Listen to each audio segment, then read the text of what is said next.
Pinky Rajput lifestyle blogs में आपका स्वागत है। आज मैंने ये जो ब्लॉग बनाया है, जिस तरह से मैं पूजा करती हूँ शिवरात्रि में, वैसे ही मैं आपको बताऊँगी। आज ये मेरा जो ब्लॉग है पूरा, वो मेरे शिवरात्रि, मेरे गुरुदेव, मेरे परमपिता परमात्मा के, मेरे भोले बाबा गुरुदेव के ऊपर है।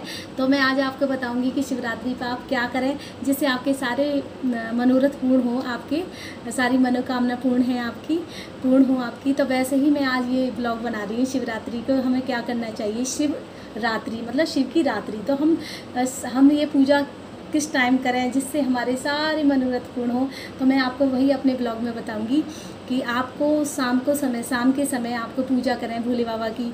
तो जैसे जो हमारे पास है घर में जो भी सुविधाएं आपके, हम मार्केट से नहीं ला सकते कभी, तो हम अपने घर में जो भी चीज़ है अपने भोले बाबा को, जैसे मान लो फूल हैं, और हम जल, तो सबसे ज़्यादा महत्वपूर्ण है कि हम जल चढ़ा सकते हैं भोले बाबा का, पंचामृत कर सकते हैं। जैसे मान लो दूध है, दूध में दही, और मान लो शहद और गंगा जल, घी, और उसमें मिश्री डाल के हम गंगा जल चढ़े बाबा का, दूध का, तो हम भोले बाबा की पूजा कर सकते हैं।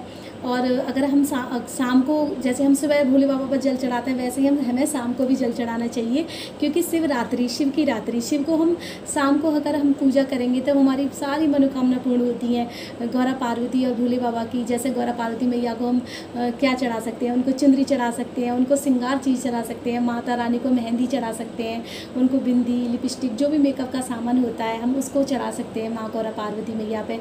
और भोले बाबा पे हम क्या चढ़ा सकते हैं कि जो शाम को हम पूजा होती है, वही जो हम सुबह बेलपत्र, जिस तरह से हम पूजा करते हैं, वही हमें शाम को भी बेलपत्र चढ़ाना, जल अर्पित करना उनको, वैसे ही हम पूजा कर सकते हैं। और अपने घर पे हम क्या कर सकते हैं कि हम छोटा सा एक हवन कर सकते हैं।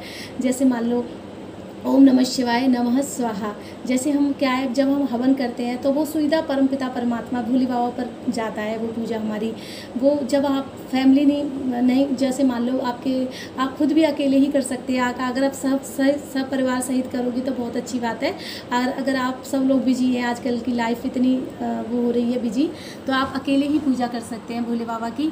तो हम छोटा सा हवन कर सकते हैं। जैसे मान लो हमने थोड़ी सी सामग्री ले ली भोले बाबा को, जैसे मान लो पान पत्ता लिया, जैसे मान लो लकड़ी है, आम की लकड़ी ले ली, सामग्री ले ली, और हमने जैसे बतासे, लौंग, इलायची, पान पत्ता, पान का जो पत्ता होता है वो, और जो खीर होती है भोले बाबा को, जब हम शाम को भोग बनाएंगे तो उसमें भोले बाबा को खीर बहुत पसंद है।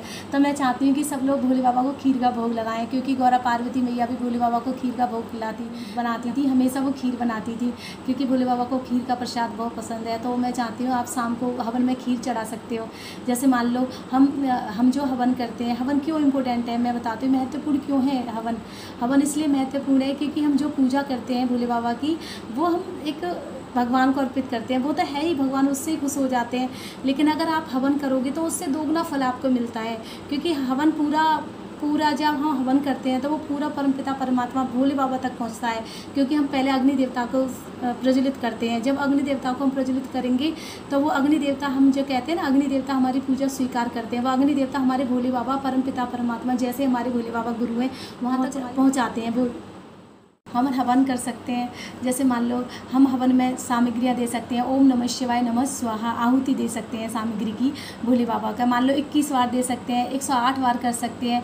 आपके पास टाइम नहीं है तो आप जितना आपको लगता है कि हमारे पास थोड़ा सा टाइम है, तो आप 108 बार आहुतियाँ दे सकते हो सामग्री। नहीं है टाइम तो आप 21 बार कर सकते हैं। आप छोटा सा हवन करके तो देखिए, आप शाम के समय आप हवन करोगी तो भोले बाबा इतना प्रसन्न होते हैं, सारे मनोरथ आपके पूर्ण होते हैं। क्योंकि ये सीधी जो हमारी पूजा होती है, हमारे परमपिता परमात्मा, हमारे गुरुदेव भोले बाबा तक पहुंचाते हैं हमारे अग्नि देवता। और हम स्वाहा मंत्र करते हैं, जब ओम नमः शिवाय नमः स्वाहा, तो ये आहुति होती है। तो हम इसको आहुतियाँ देते हैं सामग्री की। पान का पत्ता चढ़ा सकते हैं, पान पत्ता में इलायची, लौंग और मिश्री, ड्राई फ्रूट्स, जो भी आप श्रद्धा भाव से अपने पास जो तुम्हारे पास है वो हम भोले बाबा को, जो भोले बाबा के पास जैसे मान लो कुछ चीज़ नहीं है तो आप पान का पत्ता नहीं है तो आप लौंग इलायची चढ़ा सकते हो। जो आपके घर में है, मौजूद नहीं है तो मार्केट से अगर नहीं मंगा सकते तो आप जो भी आपके घर सामग्री है, जैसे मान लो लौंग इलायची तो हर घर में मिलती है, तो लौंग इलायची भोले बाबा के नाम से चढ़ा सकते हैं। सुपारी चढ़ा सकते हैं। और उनका खीर का भोग, जो आप शाम को खीर बनाओगे, क्योंकि भोले बाबा को खीर बहुत पसंद है। गौरा पार्वती मैया भी भोले बाबा को खीर बनाती थी, क्योंकि भोले बाबा को खीर बहुत पसंद है। तो मैं चाहती हूँ कि आप आप शाम को खीर बनाएं और उसका भोग सामग्री में अर्पित करें। ओम नमः शिवाय नमः। जैसे मान लो भोले बाबा को खीर पसंद है तो आप खीर का भोग लगा सकते हो। सामग्री में हवन जो करोगे आप गुरुदेव का, भोले बाबा का, सामग्री में अर्पित कर सकते हो। जैसे मान लो शिवाष्टक सतनावली आती है, उसमें 108 मंत्र हैं भोले बाबा के। जिस तरह से आप यूट्यूब में भी सर्च कर सकते हो। मेरे पास ये जो पेपर है ये बट फट के आएगी, तो इसमें पूरे भोले बाबा के नाम है। ओम नमः शिवाय नमः स्वाहा, ओम संभवाय नमः स्वाहा, ओम शशि शेखराय नमः शिवा, ओम विरूपाक्षाय नमः स्वाहा, ओम नील लोहिताय नमः, शूल पांडने नमः स्वाहा, ओम शूल पांडने नमः स्वाहा, ओम विष्णु वल्लभाय नमः। ऐसे बहुत सारे मंत्र हैं भोले बाबा के कि आप ये मंत्र से कर सकते हो। ऐसे भोले बाबा के बहुत मंत्र हैं। ओम नमः शिवाय नमः मंत्र तो ये सबसे बड़ा मंत्र है। उस तरह आप महामृत्युंजय मंत्र है, जैसे आप उनसे महामृत्युंजय जैसे ही से मंत्र से भी आप सामग्री की आहुतियाँ दे सकती हैं भोले बाबा को। आप खीर कर सकते हैं। आप छोटा सा हवन जरूर करिए। मैं ये चाहती हूँ कि आप शाम के समय, आप जैसे मैं हवन छोटा सा करूँगी वैसे आप भी प्लीज़ हवन करिए भोले बाबा का, क्योंकि मैं सुबह तो जो भी पूजा होती है वो तो पूजा होती ही है, लेकिन शाम को जो पूजा होती है, रात्रि को जो पूजा होती है, वो पूजा सबसे ज़्यादा मेन, बहुत ही मुख्य पूजा होती है। आप उस जो शाम को समय जो पूजा होती है वो बहुत मुख्य पूजा होती है। आप उस पूजा को करिए कि आपके सारे मनोरथ पूर्ण होंगे। आप उस पूजा को करोगे, क्योंकि शिव का आप जब हवन करने के बाद आप शाम को जब पूजा करेंगे तो आप रात्रि तक मैं तो चाहती हूँ कि आप रात्रि तक भी आप मंत्रों का उच्चारण कर सकते हो। आप माला कर सकते हो, 1 से 21 बार माला कर सकते हो ओम नमः शिवाय की। जो भी आप मंत्र भोले बाबा का करना चाहते हैं वो मंत्र से आप 21 बार 108 जितना मंत्र किया जाए, आज रात्रि को पूरे दिन पूरी रात आप मंत्र करें, क्योंकि शिव की रात्रि मतलब शिवरात्रि को ही भोले बाबा की पूजा होती है। और ये पूजा इतनी, 1 साल में 2 बार शिवरात्रि आती है।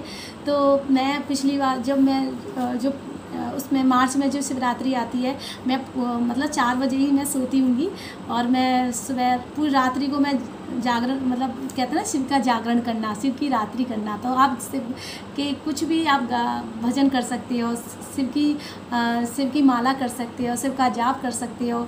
आप कोई भी शिव की, जैसे मान लो शिव चालीसा, आप कुछ करो, आप पूजा करो। आप रात को भी शिव भोले बाबा की पूजा कर सकते हैं। जिस तरह से बेलपत्र हैं, आप बेलपत्र इस तरह से चढ़ा सकते हो।